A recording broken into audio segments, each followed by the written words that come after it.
Hello, wonderful humans, and welcome to the Future of Education Summit webinar, where we're going to be exploring the future of education towards 2030. We've got a fantastic lineup this afternoon with conversations happening with educators from across Australia, talking about the shifts in the educational landscape and how we as educators can work to prepare our young people for an ever-changing future. Now, I've loved seeing registrations coming in from innovative educators across Australia and around the world for this webinar this afternoon. And I, for one, can't wait to dive into the conversation. My name's Scott Miller, and I'm going to be your MC for the webinar this afternoon. Now, before we begin, I'd like to start by acknowledging the traditional custodians of the lands on which we gather and pay my respects to their elders past, present, and emerging. Now, our webinar this afternoon, Towards 2030, Part 1. This is the first part of a two-part conversation. The first part happening this afternoon as part of our webinar, the second part taking place on the 25th of July, 2024 as part of our official Future of Education Summit program. Now, our Towards 2030 discussion will see leading Australian educators coming together to discuss the shifts changing the way we teach and the way we learn in education now and over the next 6 years as we work towards 2030. Over the course of this discussion, we're going to be exploring the changing future of work that we're preparing our young people for, the role of technology in the classroom, and the changes into how we as educators are inspiring and engaging our young people. This afternoon on our webinar, we have a fantastic lineup of leading educators from across the country with the conversation facilitated by my Summit co-founder, Megan King. And I can't wait to hear some of the insights they have to share. Now, this webinar is happening as part of the Future of Education Summit 2024 program. Now, the official summit is going to be taking place at Canterbury College in Brisbane, Queensland on the 25th of July, 2024.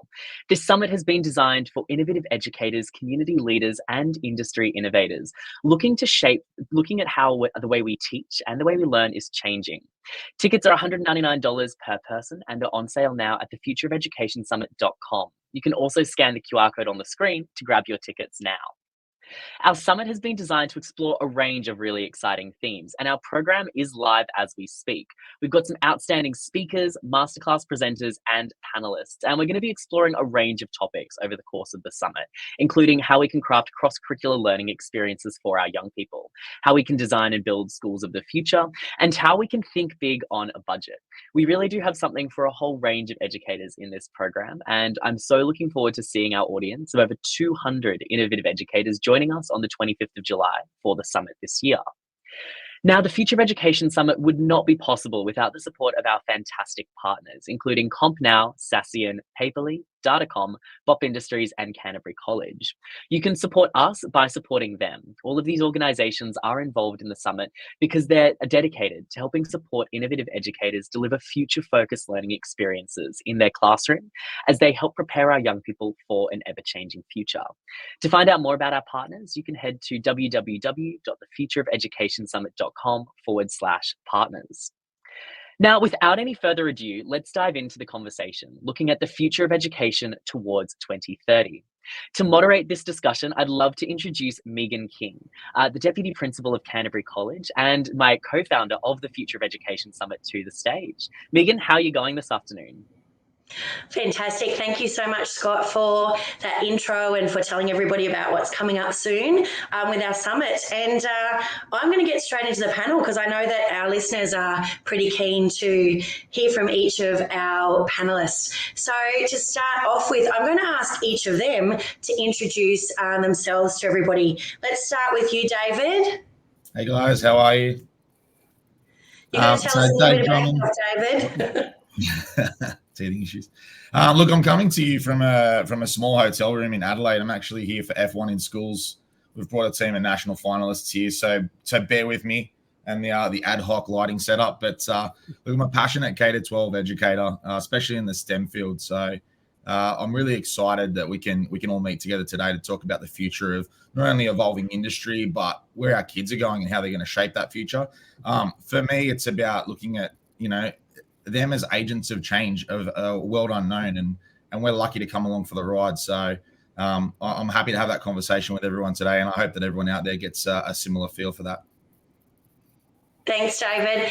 Now, I actually met David at our summit last year when he presented an amazing masterclass. So I'm really looking forward to chatting with him today. Next, I'm going to introduce you to, I can't say old friend Matilda, can I? But a friend of mine from WA. So as Scott said, we're around the country. David comes into us from Adelaide, but he's actually from Sydney. And Matilda is over in WA and does amazing work with many, many educators who'll be listening. So Matilda, over to you. Tell us a little bit about yourself. Excellent. Well, wonderful to be on the chat today. So yes, I'm Matilda Joubert. I'm the executive principal of a new startup university or higher education institution in Perth. It's called Sheridan Institute of Higher Education, and I'm also the president of the Australian Council for Educational Leaders in Western Australia. But similar to David, really a passionate educator with a lifelong interest and passion in how can we create a nation of innovators and entrepreneurial and creative thinkers. I worked for many years in the UK in this field, and I was privileged to be working alongside Sir Ken Robinson on the All Our Futures report for the UK government to really advise them on how do we create that nation of critical and creative thinkers.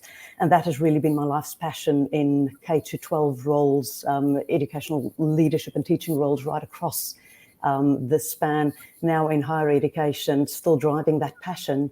And I think for me, the key question is really how can we enable young people to invent the future they want rather than just having to accept the one they get. So that's a bit about me. Thank you, Matilda. Amazing. And Laura, who has been a friend of the summit since it began as well and has presented a number of times at our Brisbane events. Laura, can you introduce yourself to our listeners? Hi everyone, Laura Bain. I'm the Head of Future Learning and Academic Operations at Matthew Flinders on the not quite beautiful Sunshine Coast today. It's a little bit drizzly here. This is a new role for me this year. Before that, I was Head of Emerging Technologies and Innovation. And before that, over the last 10 years or so, my passion in education has been exploring educational technology and innovation in education. And since being in that position, I think it's really become an area of passion for me. Thanks, Laura. We're actually going to start with you with our first question. We're going to dive right in. So hopefully everybody's ready. So I wanted to start by talking about a little bit about my experience. And in my experience, I would say that it's absolutely essential for us to build holistic educational experiences. We need to think about our young people in terms of them being capable to flex to new environments. We've seen that over the last few years. We need them to be capable of taking on new challenges and now more than ever evolving technology. So Laura, the question I've got for you today is, can you tell us about any examples where you've seen this concept of building holistic educational experiences where that's happened authentically in a school community? And what we're really keen to hear about is, what does this look like in practice? Absolutely. I can give you a couple of different examples of this. So I'm currently at Matthew Flinders Anglican College. I can talk about our interdisciplinary approach to curriculum at the moment, which we call our Design for Impact approach. And this is something similar I've worked on in other schools as well, where we had, STEM-based integration and things like that. Our Design for Impact approach, we actually integrate different parts of the curriculum. It's based on design thinking. Students basically work with authentic problem-based learning, like Gold Star PBL, to solve problems that are student-driven and student-devised. So we want our students to be custodians of the future. So we look at problems that are very real world, things that are future hypotheticals as well. So that's an approach that I'm extremely passionate about. And it's something that I'm worried we're going to lose, because it's something in education that's sort of growing when I talk to other schools and I see people moving in this direction.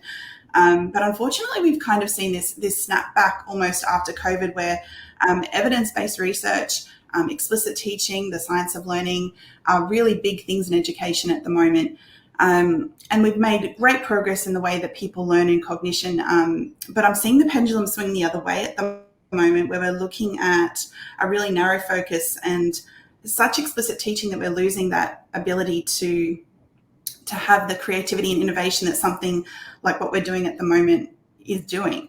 So if I was to probably explain a little bit more about what we do here and get back to the actual question of what that looks like on the ground, it starts with the teachers. Obviously, we always start from curriculum. That's what we're obliged to. We have to teach that, and we have to cover the curriculum. But we look for those connections between the different curriculum areas. So for us, it is technology, science, HASS, or history curriculums, design technologies and digital technologies. We look for those opportunities for integration. We look at the context of the school and what the students have involved in their everyday lives. That's that authentic kind of lens. We pre-teach curriculum content. We look for, when we start design thinking, we look at the empathy phase. So we look at users, we come to understand them, understand their needs, find a real problem that we can address and solve. So we want our students to be problem seekers and problem solvers, which is really about that future ready mindset as well.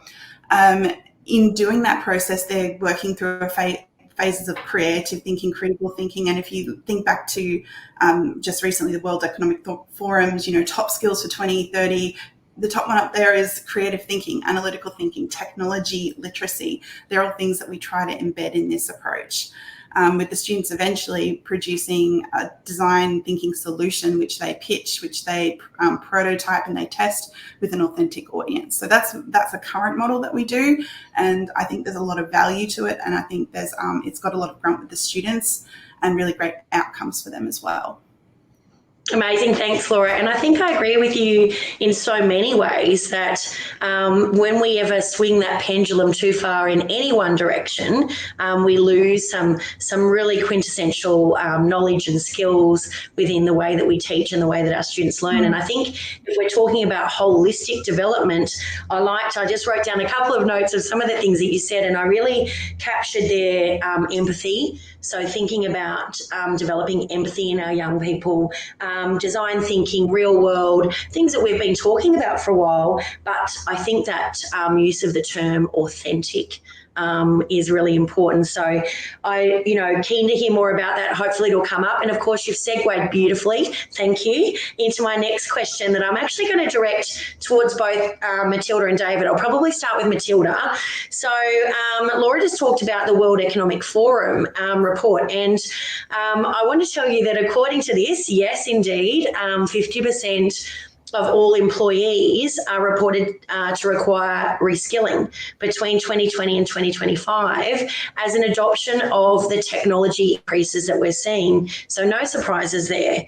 But the same report actually estimates that by 2025, 85 million jobs may be actually displaced by a shift in the division of labour between humans and machines, which is pretty huge for us to think about as educators. So, but even more jobs though, on the good news side of the story, is that 97 million may emerge that are more adapted to the new division of labour between humans, machines and algorithms. So whilst we're going to lose some jobs, we're going to pick up a whole lot more.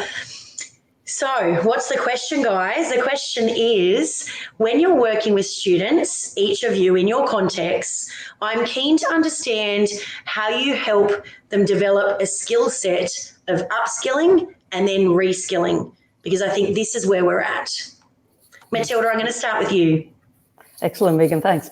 I think that there's definitely a place and a space for exposure to opportunities to develop these skills of adaptability, shifting, picking up these 21st century skills.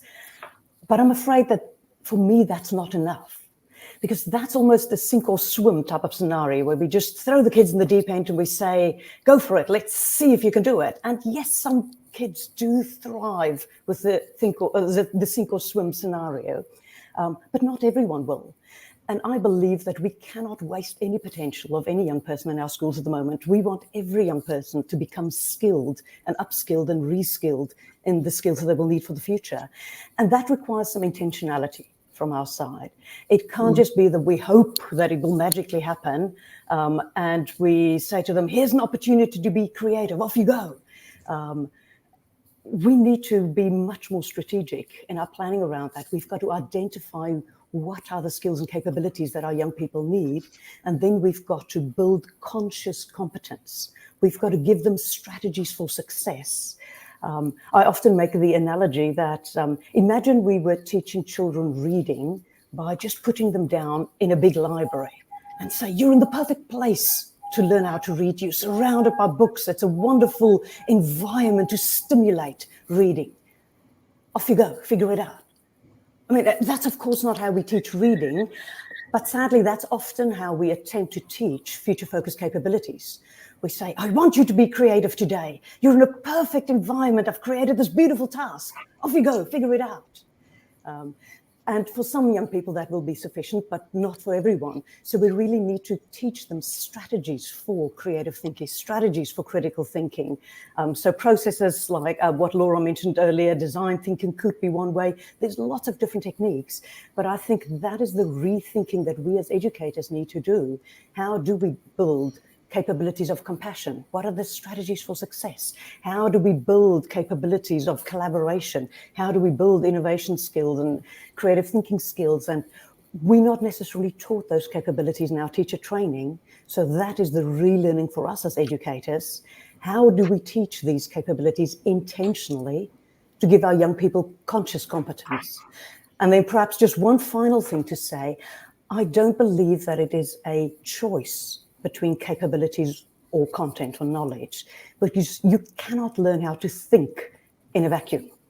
You have to think about something. So of course that has to happen within a knowledge-rich curriculum, because to teach our students the abilities to think better, deeply, more creatively, more critically, they've got to think about something. Amazing as always. Tilda, I absolutely love that concept that you've talked about of conscious competence. And I think I'm going to be using it a lot. And I hope I get to hear lots of people talking about that intentionality, that strategic development of those skills is amazing. All right, David, let's get you to weigh in on this. So when you're working with students, how do you help them develop a skill set of upskilling and reskilling? Yeah, the notes that I'm picking up there from both Matilda and Laura, it's about the human element. It's, our kids are human, and AI, algorithmic thinking, will not replace that. So we've got to look at our longevity and our sustainability as human workers by digging into those concepts of the empathy and the authenticity. Kids read that. And when I'm working with the students, it's about not necessarily dialing directly into the skills, because we do eventually do that. But prior to that, stepping back and saying, hey, you're the asset. So generationally, my generation, and I'm sure our shared generations out there as well, would say that our asset effectively, or our drive, came from asset attainment. So I would go and educate myself and upskill so that I could go after bricks and mortar asset. But Generation Z and Alpha, looking at the social research coming out of somewhere like McCrindle, is suggesting that they're investing more in themselves as the asset. So they're helping us co-form these cultures where investment in self, investment in the empathetic but driven human who can understand what forward mapping looks like for a future unknown. That's the culture we have to build. When you look at, I don't know if you've had a chance, but if you do get a chance, McGowan and Shipley's adaptation advantage, they say culture and capacity is going to define the workplace, and that's never going to change. If you look at what these young people are looking for in an employment opportunity, they're absolutely looking at what they can do in terms of social impact. They're looking for some sort of residual impact in terms of a positive impact on climate change, ending racism, and yet the social research comes out and says that our generations say they're entitled. So how do we build these cultures that give them an understanding that they are more than a metric, and that we can start to look at upskilling as a way for them to show that they are worthy of growth and they can drive that growth. When I'm working directly more with kids, it's about getting them to think about that.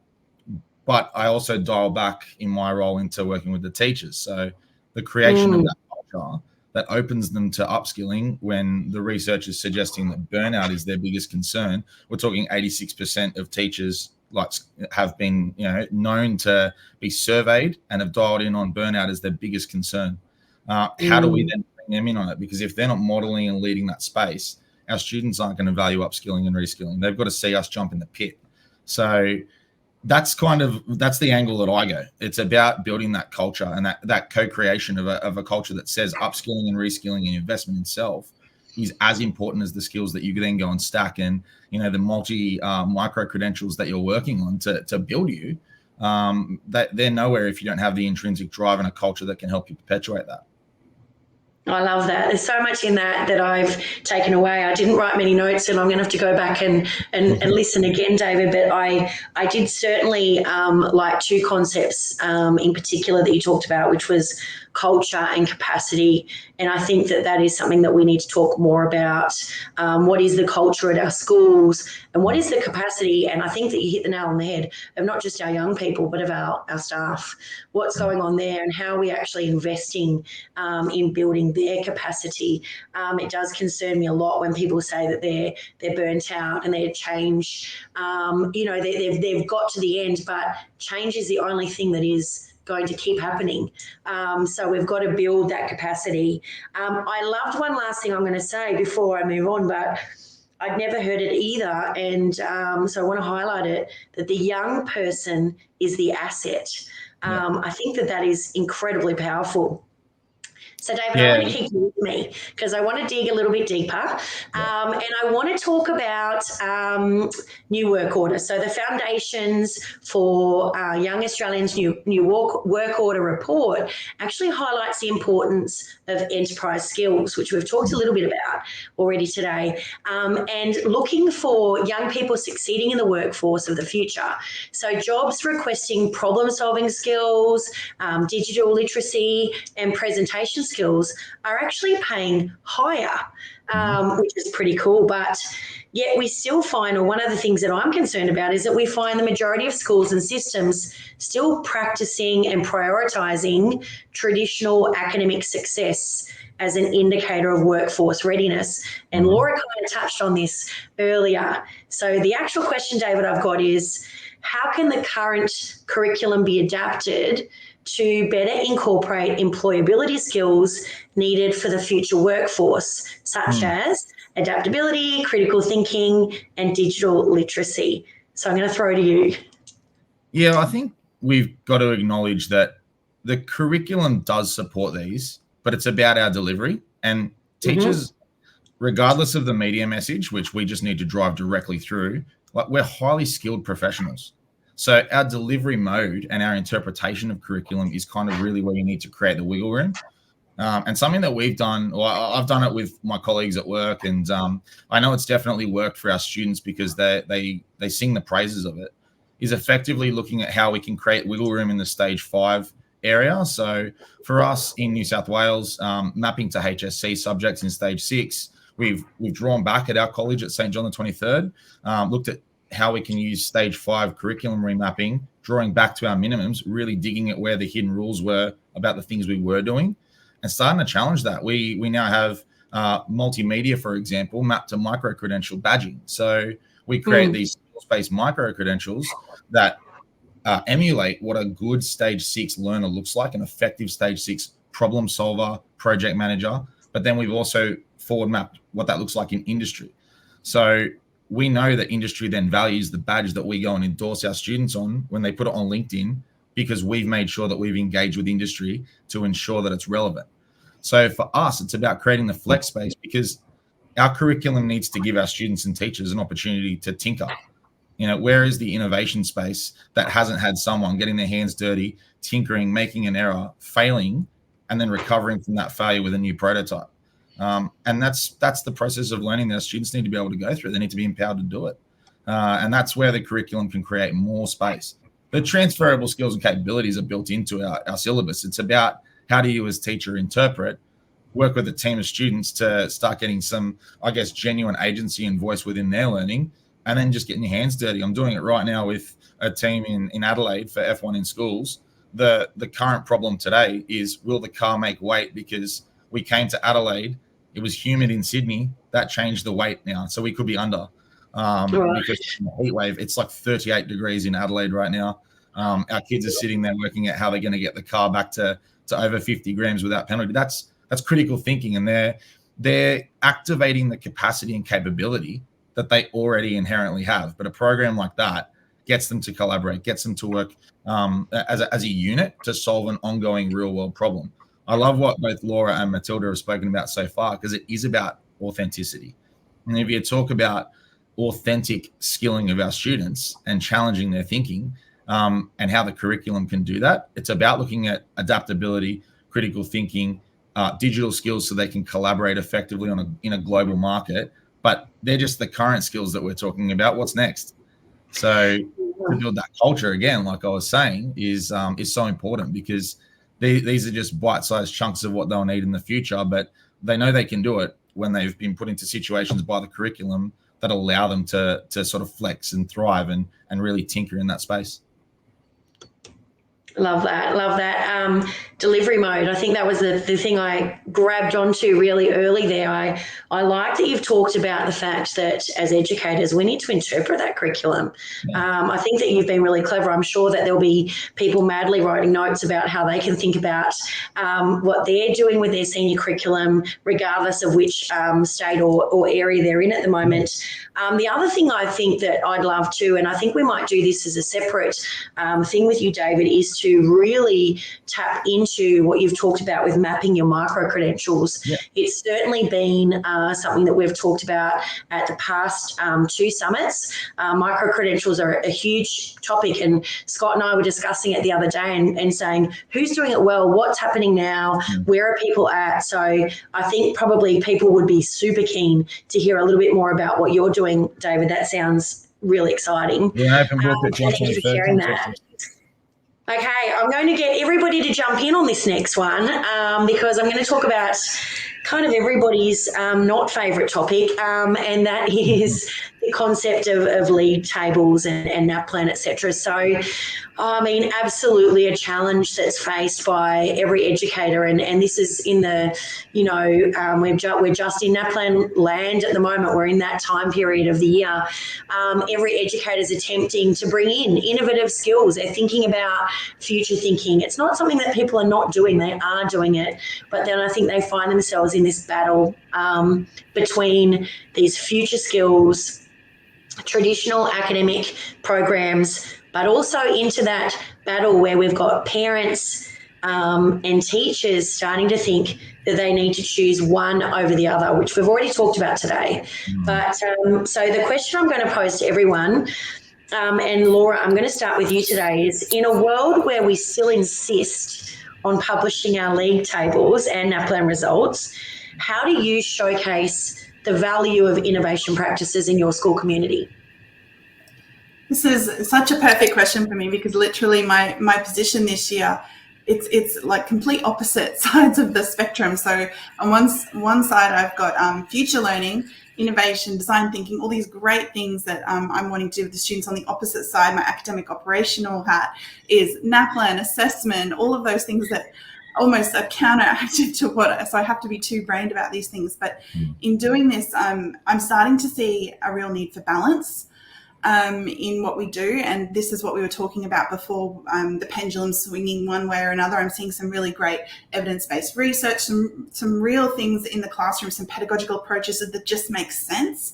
But at the same time, they shouldn't replace what is teacher innovation on their practice, because that's where the real magic happens in education. I think if we go too far down this pathway of prioritizing results, data, I think we're stagnating our practice. We're getting teachers that are turning into script readers, not on the spot innovative educators that respond to their students' needs. So I think like schools really need to be careful in that sense, and that they maintain a sense of balance in what they do and prioritize both those things. So it is, yes, about publishing, look at our great NAPLAN results, and we are using evidence-based informed pedagogies to drive what we're doing in the classroom to get those results. But on the flip side, we're valuing the development of critical and creative thinking, collaboration, empathy, like I said before, design thinking, all those future-ready skills in our students, which are what we're predicting are future-ready skills at the moment. But really, it's about developing agility in them more than anything. Because as we know, we don't actually know what the future is going to hold in the future of work, the future of what our students are going to need. We're making some really good predictions around that. But at the end of the day, it's about having those transferable skills, that agility in learning and understanding that to be constantly relearning and constantly adapting. That's not something we can learn in a traditional, kind of data-driven classroom with a, robotic teacher reading off a script of a textbook or of some kind of curriculum approach. That's not going to produce those skills in our students. And it was coming back to something Matilda said earlier about really mindfully doing that and really structuring that into the way we teach. Yes. And that's, something we can't just throw the baby out with the bathwater, with the next big thing in education, like people on the ground see what works for our students. So I guess if we're showcasing this, I think part of showcasing is really about selling this to your community, to your parent body, to the wider world, that what you're doing is valuable. So it is about highlighting and getting people engaged in the learning and seeing what students are doing. That's something we do really well with parent engagement here. I think it's not the importance about what you market, what you share with your community. Yes, NAPLAN is great on one side of the spectrum, but showing that you have diversity, that you're actually prioritizing these skills with your students as well, is about that balance. You should be showing that you're doing both of these things and prioritizing both of those things, I believe, in what you're doing. Thanks, Laura. That's amazing. And I think the thing that was very interesting is that in your role, you're responsible for both. And I'm sure there's lots of people in that situation where if they're working in a teaching and learning role in some kind of directorship in that space, perhaps they do need to do both. And I think they're probably grappling with that too. Matilda, what's your experience in this space? I definitely agree with Laura that I don't see these as in tension with each other. So talking about roles and things that I do, for instance, I teach here a Masters of Education unit on creativity and creative teaching and learning, but I also teach a unit on leadership and school improvement. And I see them as totally fitting hand in glove with each other. Because actually, when we give young people these capabilities for the future, they become better learners right now. It actually enhances their academic outcomes. Now, of course, it does require that we do it rigorously, but the innovation process that David talked about earlier, that experimentation things, it is a highly disciplined process. So rigorous approaches to teaching future-focused skills actually does enhance student academic outcomes. So for me, there's no tension. There's no issue of, should we choose or are we going to sacrifice academic rigor when we invest in innovation capabilities for our young people? No, as long as we do it in a rigorous, intentional, and a really strategic way, then actually all the evidence, talking about evidence again, the evidence shows that it actually does enhance academic outcomes. So for me, there's no contest. Amazing. Thank you. And finally, David, any thoughts on this topic? Oh, many. I think, Laura, you bang on about it's about how you share the story with your community.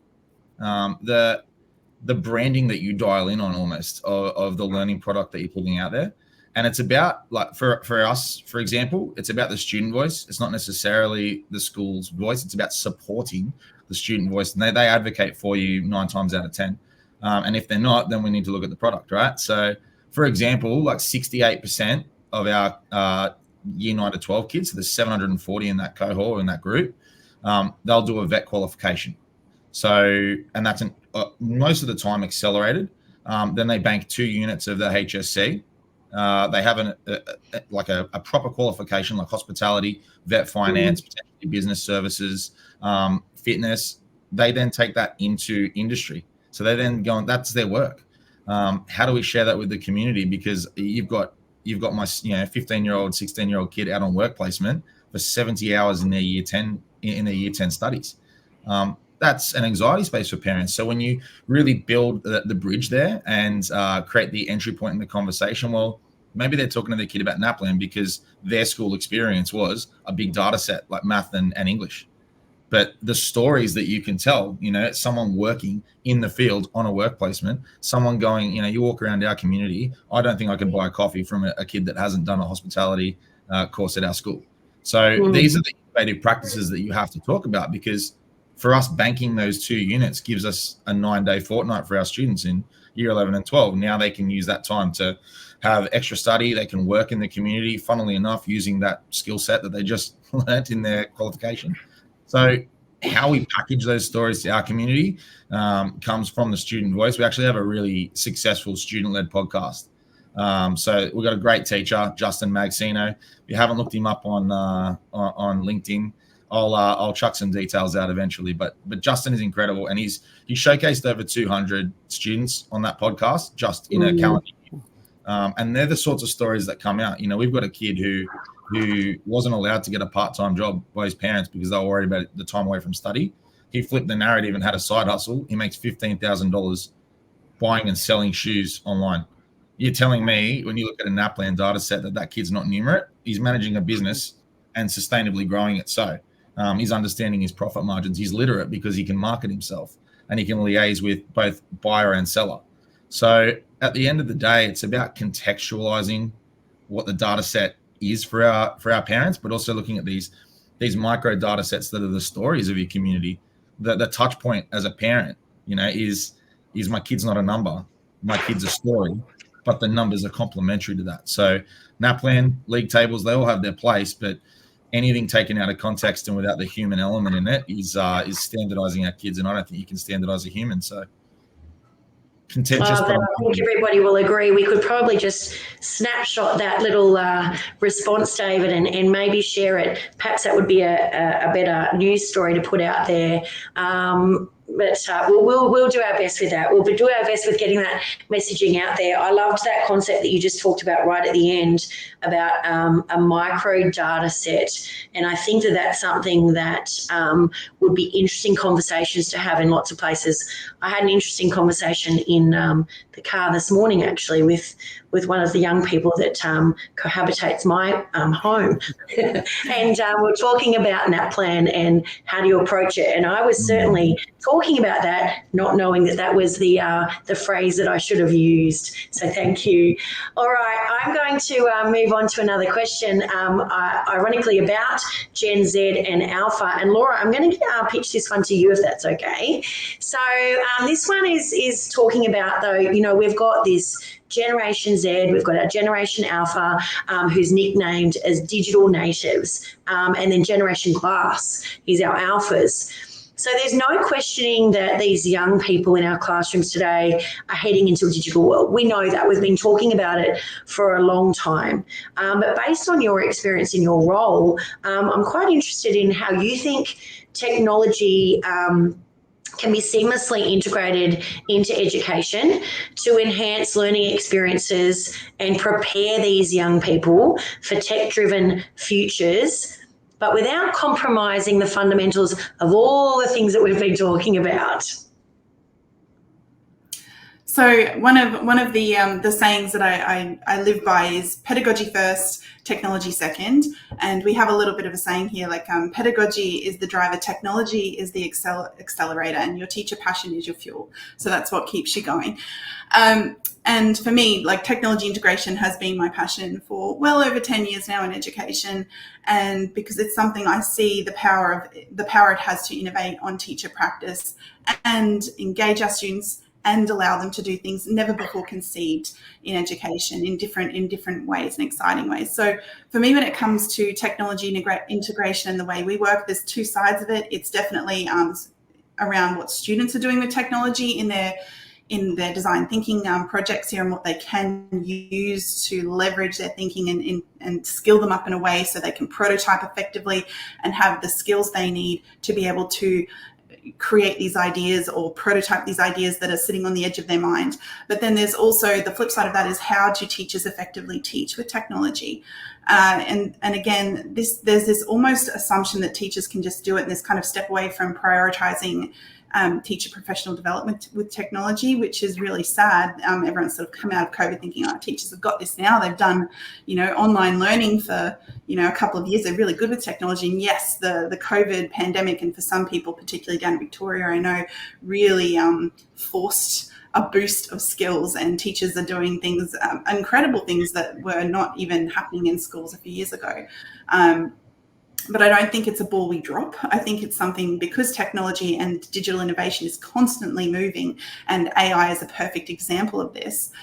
This is a post-COVID, post-online learning kind of development. That's already having a profound impact on what's happening in education and what's happening in the teaching space of education as well. So it's something that we can't drop the ball on in terms of teaching. Teachers having that agility in the classroom also demonstrates to students that there's an agility needed with technology as well, that you can never stop learning and that you just don't learn one technology. And I know I was speaking to someone the other day about school-wide LMS platforms and how that can be detrimental, because children are only learning, or students are only learning to submit and post and work in one environment. There's not a transferable, or seeing a variety of tools, and that technology is multifaceted and that things can be smashed together to produce new and amazing things. So I guess if it's about working seamlessly with what you're doing, I think you always come to your intent first. Your pedagogy is always what is the driver first, and then using technology to enhance and accelerate that. And it's not something a lot of teachers can just do. Even young and emerging teachers that should be our most digitally literate still struggle with this, because it's about good pedagogy first, and then seeing how technology can transform and augment that pedagogy. There's a lot of steps to actually being a really effective classroom teacher with technology. And it's always something I see teachers coming into our one-to-one environments that have never taught in those sort of ecosystems before really struggle with. On the ground, they're good pedagogists, they're great teachers. You add technology in there and the technology skills are not there. It's kind of like building a house on the sand. The pedagogy falls to pieces, the lesson falls to pieces, the learning falls to pieces. So there's a lot of need for keeping that ball rolling and prioritizing digital skills in teachers. Oh, wow. I mean, amazing. And I think, Laura, I would say, you were just singing from my song sheet. I think, currently I'm a deputy principal, you know that, but my background is director of teaching and learning and then director of innovation. And so I think the analogies that you gave then were so powerful. That concept that pedagogy is the driver and technology is the accelerator is something I know I'm going to be thinking about for the next couple of weeks, and how we can actually use that to help people understand why pedagogy is so important alongside technology. All right, so we're at our final question, and I'm going to ask Matilda to join me for this one. So Matilda, you and I have had this conversation many times over the years, and we've certainly talked about this concept that we've got the average young person, and those of you that get the McCrindle report will have read this many times, are expected to hold 18 different jobs across 6 careers in their lifetime. So that's those Gen Zs and Alphas that we're talking about. So I guess what I'm really interested in is knowing that, and having known that for a few years now, how can educational institutions foster a culture of lifelong learners, which encourages both our students and our educators, we touched on that earlier, to continuously adapt and acquire new skills throughout their careers? Just a really light question to end it off for you, Matilda. Certainly, Megan. I think the key challenge is, how can we help every teacher, every educator, every student to fall in love with learning? Because if you've fallen in love with learning, that's something that lasts a lifetime. And I think the reason why particularly many young people, don't fall in love with learning, or why perhaps some educators fall out of love with learning, is that it's done to them. They feel a lack of agency, and they feel it's not done by them. They don't see themselves in it. So I think that's really at the heart of it. How can we use learning in such a way that the young people and the educators really feel in charge of, that they are leading or driving the learning? Because that's something that will last a lifetime. Once you discover that feeling of seeing the progress in your learning and you feeling empowered to lead that process, that becomes like adrenaline, and you get hooked on that and want to continue doing that. And that is, as you say, a necessity for the future, not just a nice optional extra. I also think that creativity can really help us in this sense, because creativity can both be an end goal We want to teach for creativity so that all of our young people become creative thinkers. But we can also teach creatively. And that is a way of making the learning so engaging and so interesting through the adults in the room effectively using our creative thinking skills to engage young people in interesting, in relevant, in career connected, industry connected learning approaches. So I think that if we as educators use our own creativity to make the learning engaging, to make the learning relevant, and to make the learning student-centered, then we're much more likely to create these opportunities where young people can really fall in love with learning. And then, I mean, I'm a big advocate of this. I've just finished my 6th degree and I just love it. It is like a drug for me. I cannot stop learning. And it is because I've fallen in love with learning at a very young age. And what I want for every young person is to actually see themselves as a successful learner, to almost reimagine what learning is, so it becomes part of their identity. I've just been working with a group of young people from care schools or flexi schools. So these are really disengaged young people who's definitely had, will see themselves as failed learners when they arrive at these schools. And through a process of investing in helping them develop their creative and critical thinking and innovation capabilities, they suddenly start to reimagine their identities and saying, wow, that's not what I thought learning was. I thought learning was an apple and test and pen and paper, and I failed at that. And once we can get these young people to have these amazing experiences where they actually realize, learning can happen anywhere, anytime, any place. I am a learner. I now have hope for my future. We've just had some of the most amazing experiences, and the parents in tears with the young people actually reclaiming their identity as learners. But that is because they have taken charge of it. And I think if we can give that as a gift for every young person, really in our nation, then we will have a generation of lifelong learners who keep on learning because they yearn to learn. That's brilliant. And I think that concept, Matilda, that you talked about there of agency is where it's at. That young person as an agent for their own future. And I guess as educators that we're listening to student voice. So shameless plug, but at the summit in July, I am going to actually do a keynote on that. So I'm going to come back and listen to what you've said to think about shaping what I'm going to talk about. But I've interviewed a whole series of young people, and I'm going to continue doing so to hear their voice, to hear what they're thinking about things. And one of the questions I think I've asked them is, if you were in charge, what would you do? What would be that thing that you would bring in, or what would be that thing that you would take away? So it'll be very interesting once I sort of look at all of that information to give people a little bit of a snapshot of what a whole range of young people are thinking.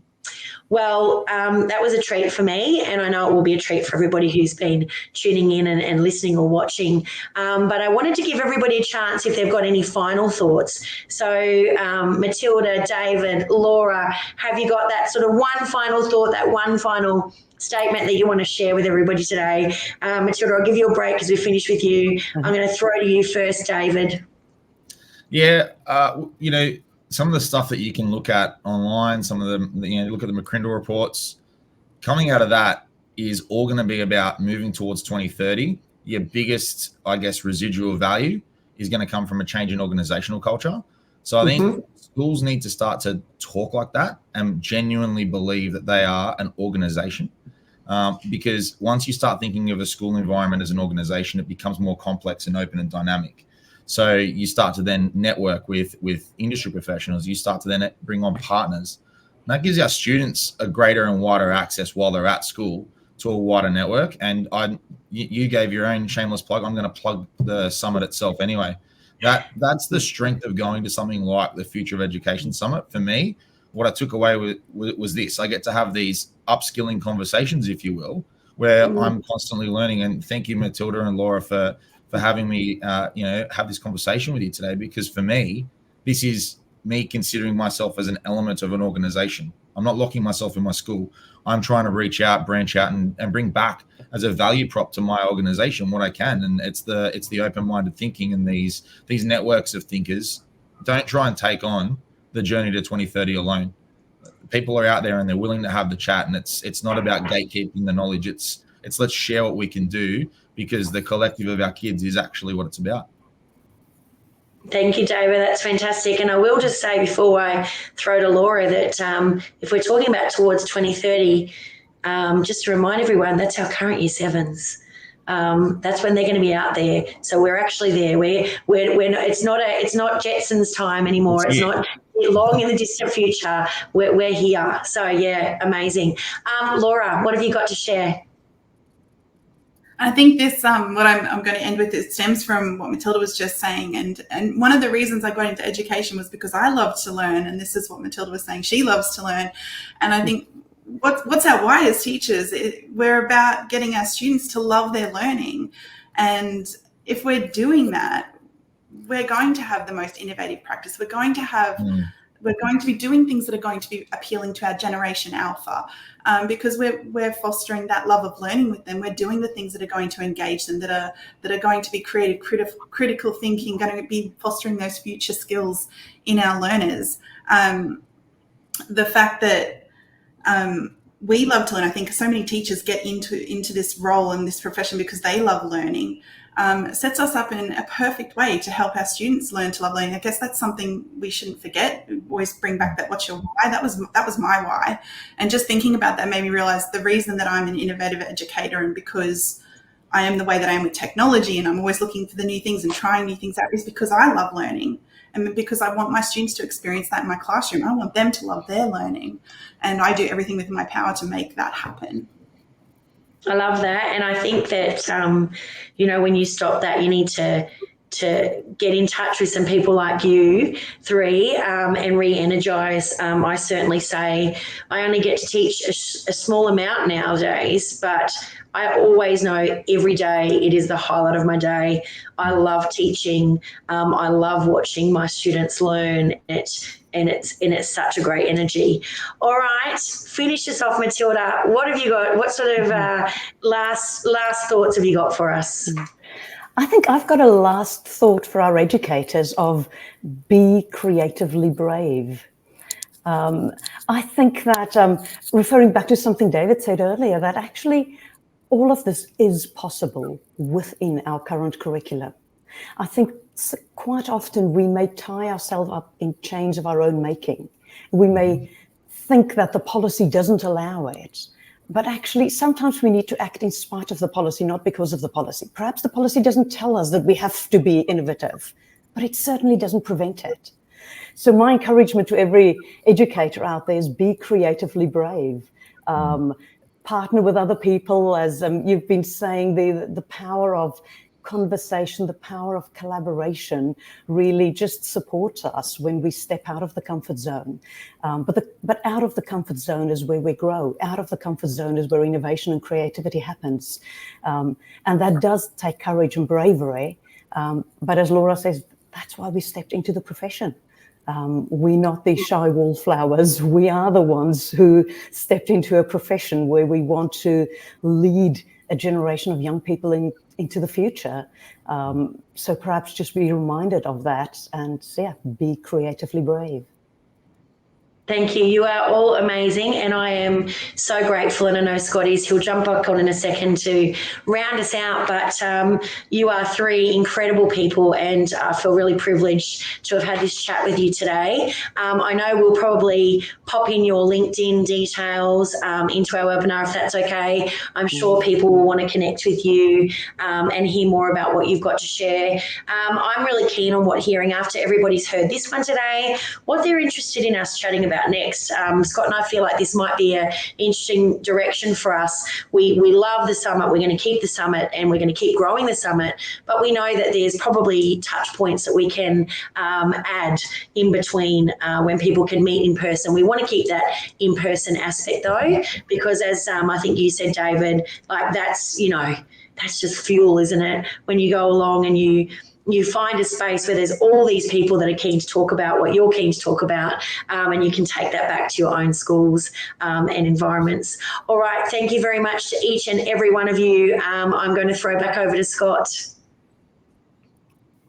Awesome. Thank you so much for Megan yourself moderating that discussion, and to our three fantastic panelists. I know I am absolutely buzzing with ideas. I have a notes page about a mile long and some quotes that I think are really going to help underpin my year as I dive into 2024, working with young people across the country and around the world, helping prepare them for our ever-changing future of work. Now, our Towards 2030 webinar, this was just part one of a two-part conversation. And if you want to hear more about the future of education towards 2030, make sure to come along to the Future of Education Summit on the 25th of July here in Brisbane, Queensland. Now, our summit program is being locked in as we speak and is live online. You can find it by heading to thefutureofeducationsummit.com, and we have some cracking conversations lined up for our educators. Some of these conversations include part two of our Towards 2030 discussion, where we've got two phenomenal innovative educators from the Idea Academy over in Western Australia coming over to join professionals from Canva and Seek to look at what the future of education will look like. We also have someone coming from the Royal Brisbane and Women's Hospital, Adam Scott, to talk about transforming healthcare, innovations, insights, and impact, where he talks about how he's influenced change in his community. We've got a really insightful discussion with 4 education leaders talking about how we're navigating that teacher shortage that I know was touched on in the discussion today, looking at that teacher well-being and teacher burnout. And as Megan mentioned, we're going to be hearing from her as she talks about amplifying the future, the crucial role of student voice in education. As well as some of these leading presentations, we also have a series of future-focused learning experiences on topics around the role of artificial intelligence in the classroom, makerspaces on a budget, how to cultivate passions and dreams within our young people, and how we can reimagine education as well. And as well as an opportunity for our attendees to learn, we also have an opportunity for our attendees to share, build their networks, and engage in a really insightful discussion as part of our roundtable discussions. And our 4 roundtable discussion themes this year are on reimagining curriculum, inclusive classrooms, future pathways, and getting future ready. And I know this was one of the highlights of my summit program last year, these roundtable discussions, and I cannot wait for it this year. Now, as mentioned, tickets for our 2024 Future of Education Summit are on sale now. You can get them by heading to thefutureofeducationsummit.com or by scanning the QR code on the screen. The summit's taking place in person in Brisbane at the beautiful Canterbury College venue on the 25th of July 2024, and tickets are open to all educators, community leaders, and industry innovators. Now, as part of a special offer, as part of our Towards 2030 webinar, our fantastic partners at Comp Now have put up a prize of 1 set of Microsoft Surface headphones for anyone that books their tickets between now and the 26th of April 2024. Just by booking your ticket to the summit, you go in the draw to win a free set of Microsoft Surface headphones, thanks to our fabulous partners at Comp Now. So if you haven't already, make sure to scan that QR code, head to that link, and book your tickets, because we cannot wait to see you at our 2024 summit. But for now, that brings us to the end of our Towards 2030 webinar. I know we're about to all dive into the April school holidays, and I hope you all have a happy and safe school holidays, recharging after a massive term 1. And I can't wait to see all of the insights and innovations you're implementing into your school community as we dive into term 2 after this webinar. Thank you all. Have a wonderful evening, and we'll see you all at our summit in 2024. Bye, guys.